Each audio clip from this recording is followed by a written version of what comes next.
दोस्तों, क्या आपने ये सुना है कि जैसे बिजनेस में आप जो पॉलिसियां अपनाते हो वे पॉलिसियां क्रोध को अपनी मुट्ठी में रखने के लिए बहुत सहायक बनती है। क्या कभी आपने ऐसा सुना है?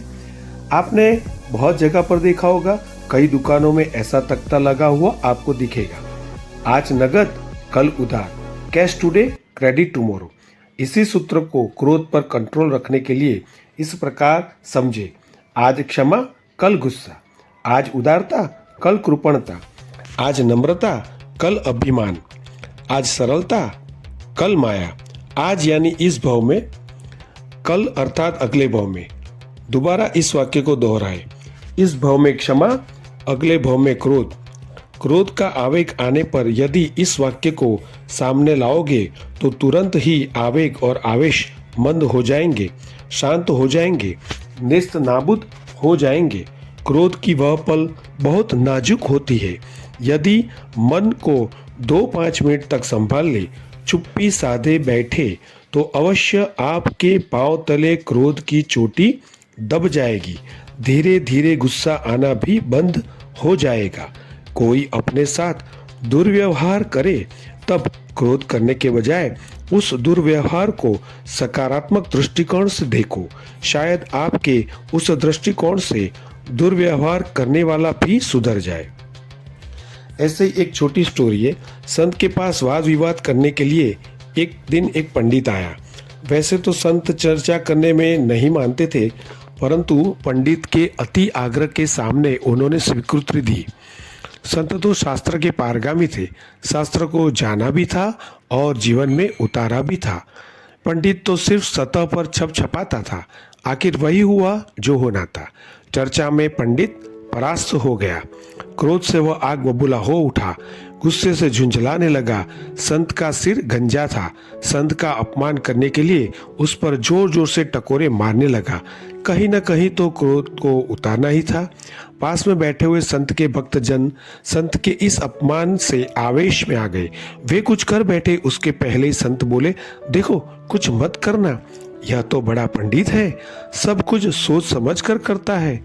आप दुकान में 50-100 रुपये का घड़ा खरीदने जाओ तब यूं ही खरीद लेते हो या टकोरे मारकर उसकी परीक्षा करके खरीदते हो? यह व्यक्ति बहुमूल्य ऐसे सदगुरु को पसंद करना चाहता है तो टकोरा तो मारेगा ही ना। पंडित तो यह सुनते ही ठग सा रह गया। ऐसी क्षमा, ऐसी क्षमता होने पर भी इस हद की क्षमा। 8 आंसू गिराते हुए संत के चरणों में गिरकर क्षमा मांगी और खुद को शिष्य बनाने की विनती की।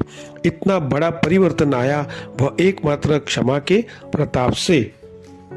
संत अपने आप में मस्त ही रहे, क्योंकि उन्होंने इस भाव में ही क्षमा को आत्मसात करने की ठान ली थी। आप भी निश्चय कर लो, हम सब निश्चय करते हैं, इस भाव में तो क्षमा ही रखनी है। चाहे मेरा कोई अपमान करे, परंतु मुझे तो क्षमा ही रखनी है। चाहे पुत्र मेरा कहा न माने, लेकिन मुझे तो समता ही रखनी है। चाहे मुझे कोई अपशब्द सुना जाए, मुझे तो शांत ही रहना है। ऐसी ही बेहतरीन बातें मैं आपको इस माध्यम से सुनाता रहूंगा। आपका सुसंस्कृत स्वभाव आसपास वालों को भी सुधरने का अवसर प्रदान करता है। यदि हम किसी को एक अक्षर भी न सुनाए तो अवश्य उसे हम पर सद्भाव बढ़ेगा, फिर तो बिना कुछ कहे प्रभाव पड़ेगा। आपके लिए आज कुआं खोदने वाले कल आपके तलवों तले आंखें बिछाएंगे। शर्त सिर्फ इतनी ही है कि आपके दिल में मैत्री भाव को स्थान दे दो।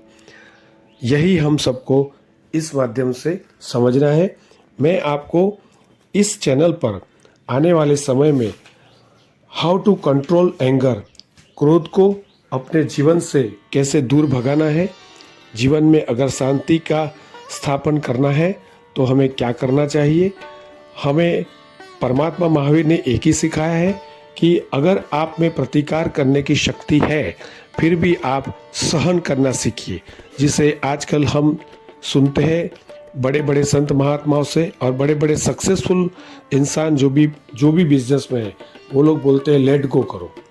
लेट गो करना है। लेट गो करने से हमारा बहुत कुछ काम इजीली हो जाएगा, क्योंकि जब सामने वाला क्रोध में है, गुस्से में है, तो उसे पता नहीं है, उसे कुछ विवेक नहीं रहता, न शब्दों का, न लिहाज का, न रिश्तों का, तो उन्हें कुछ पता नहीं रहता। लेकिन अगर हम सहन करना जानते, शांत रहना जानते, तो हमें उनकी क्रोध की पल को शांति से सहन कर लेना है, ताकि आने वाले समय में हम उस इंसान को भी शांति से समझा पाए कि क्रोध करने से हमें बहुत ही नुकसान होता है। ऐसी ही बातें सुनने के लिए आप मेरी चैनल सोल जर्नी विद आशीष को सब्सक्राइब करें और डिस्क्रिप्शन में दिए हुए लिंक को पूरा देखिए, अंततः देखिए, आपको बहुत कुछ सीखने को मिलेगा।